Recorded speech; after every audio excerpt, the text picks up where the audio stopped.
Bonjour à tous. Allez, on va aller voir un petit peu ce qu'on veut te dire par rapport à ton hôte, ce qu'il pense en ce moment, comme dans quel état d'esprit il est vis-à-vis de toi. Allez, on y va. Alors, qu'est-ce qu'on te dit? Alors, il est vrai que vis-à-vis de toi, on sent qu'il y a eu beaucoup de difficultés, beaucoup de points de désaccord entre vous, et il y a eu des mots extrêmement durs qui sont venus un petit peu vous blesser de part et d'autre. On sent qu'il a conscience d'avoir été maladroit.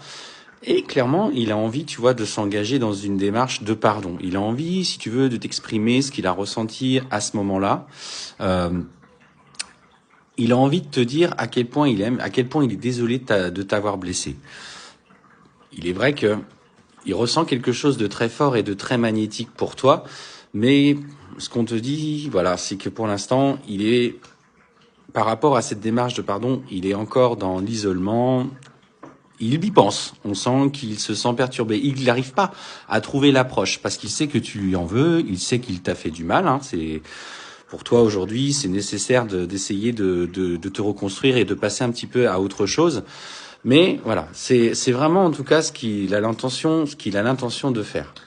On te dit qu'il va prendre du recul par rapport à ce qui s'est passé et de toute façon, à un moment donné, il sera prêt à l'exprimer.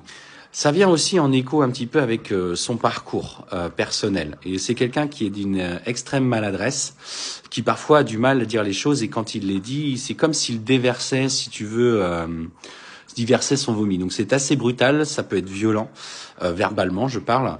Alors bien sûr, toi, il faut que tu poses des limites, il faut que tu dises stop, ça suffit, là tu ne me respectes pas, parce qu'il doit changer sa façon de communiquer avec toi. Alors, du coup, on te dit que cette interaction avec lui va l'aider à évoluer, à changer.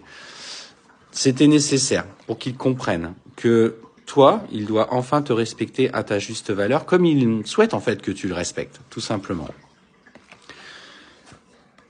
Et ce qu'on te dit, c'est que il va t'écrire. Il va simplement t'envoyer un message, alors soit un SMS, soit un mail, soit un message par les réseaux, une lettre, peu importe en fait l'habitude que vous aviez de communiquer aujourd'hui avec cette distance, pour te dire à quel point il est désolé de t'avoir blessé et qu'il en souffre.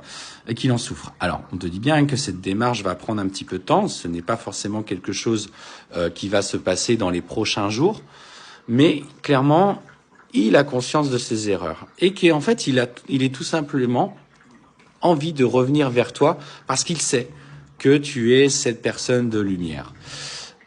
Maintenant, prends ce qui résonne avec toi. Accepte ou non ces mots, ces écrits, en te demandant simplement s'il est sincère dans sa démarche. Moi, je te dis clairement que oui, il est sincère. Il a certainement été très maladroit, il t'a certainement profondément touché à ce moment-là, mais il va vraiment comprendre que ce qu'il a fait est pas en accord avec lui et ses mots ont dépassé ses pensées. Clairement, de toute façon, on voit bien que c'est quelqu'un qui a encore des choses à résoudre quant à son comportement. C'est quelqu'un d'impulsif qui peut se laisser facilement porter par ses mots, mais on te dit que tu vois ses intentions seront sincères et seront bonnes. Donc maintenant, libre à toi de donner suite ou pas à son message. Ça, c'est ta part de libre arbitre. Mais voilà, par rapport à ton hôte, voilà l'information qu'on pouvait te donner aujourd'hui. Je te souhaite une belle journée.